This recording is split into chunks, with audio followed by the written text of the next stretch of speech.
दिंडोरी तालुक्यातील वणी येथे एक अल्पवयीन मुलगी असून मागील 4 वर्षांपासून युवक तिला मानसिक त्रास देत होता।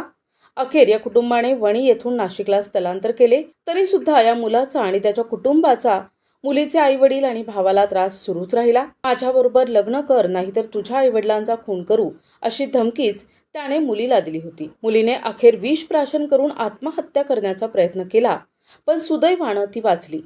सदर मुलगी हुशार असूनही केवळ भीतीपोटी मुलीच्या आईवडिलांनी तिला 12वी परीक्षेत बसू दिले नाही आणि घरातच ठेवले।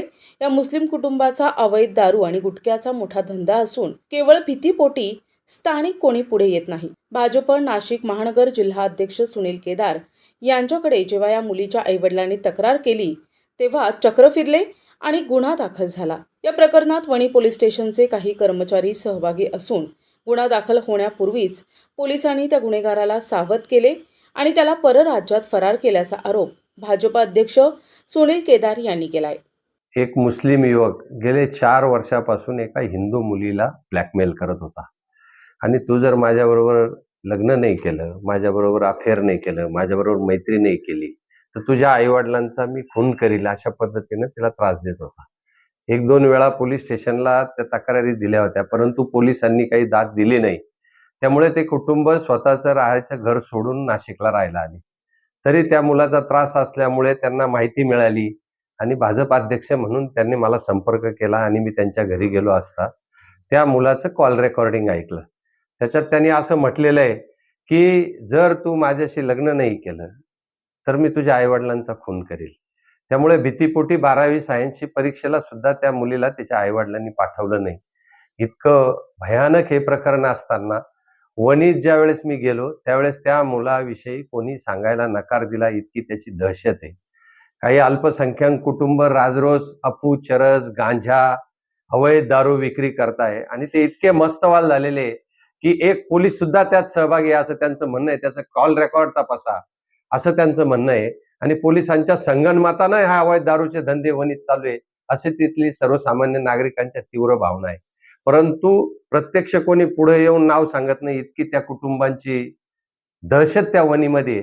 आणि असं असताना पोलीस काय करतात असा प्रश्न आम्ही पोलिसांना विचारला। पोलिसांनी तक्रार दाखल करण्यापूर्वीच ब पत्र काय असतं ते आणि पोलिसांची एक कारवाई गोपनीय माहिती ही त्या मुलाच्या मोबाईलवर गेली। मुलाने त्या मोबाईलवरून वडिलांना कशी पाठवली, कोणत्या पोलिसांनी ही बाहेर पाठवलं, याची चौकशी झाली पाहिजे।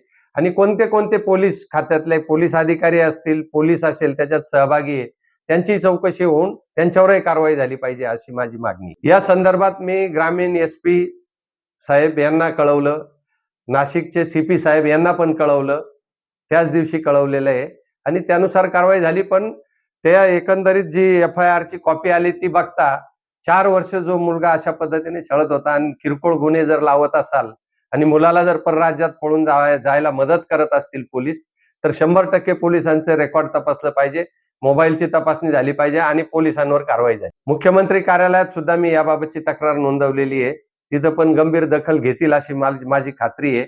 परंतु पोलीस खातं जर अशा पद्धतीने वागत असेल तर सर्वसामान्य नागरिकांनी करायचं काय, हा पण एक मोठा प्रश्न आहे। मला त्या तिथल्या पोलीस अधिकारी ज्या महिला आहेत त्यांच्याविषयी तिथल्या नागरिकांनी तक्रारी केल्या की आम्ही काही जर तक्रार दाखल करायला गेलं तर उडवाउडीची उत्तरं देतात, तक्रार दाखल करून घेत नाहीत, यापूर्वीच्याही त्यांच्या तक्रारी आहे। त्यामुळे हे प्रकरण वाटतं तितकं सोपं नाही, हे प्रकरण गंभीर आहे। वणीची ताबडतोब दखल घ्यावी पोलीस, ग्रामीण पोलीस आधी SP, ग्रामीण पोलीस SP, आणि आता ती नाशिकमध्ये राहायला आली। ती एक कुटुंब इतकं घाबरलेलं आहे की जबाब द्यायला वणीला बोलवलं, त्यांनी सांगितलं आम्हाला जबाब वणीला येऊ शकणार नाही, इतकं दहशतीत ते कुटुंब आहे।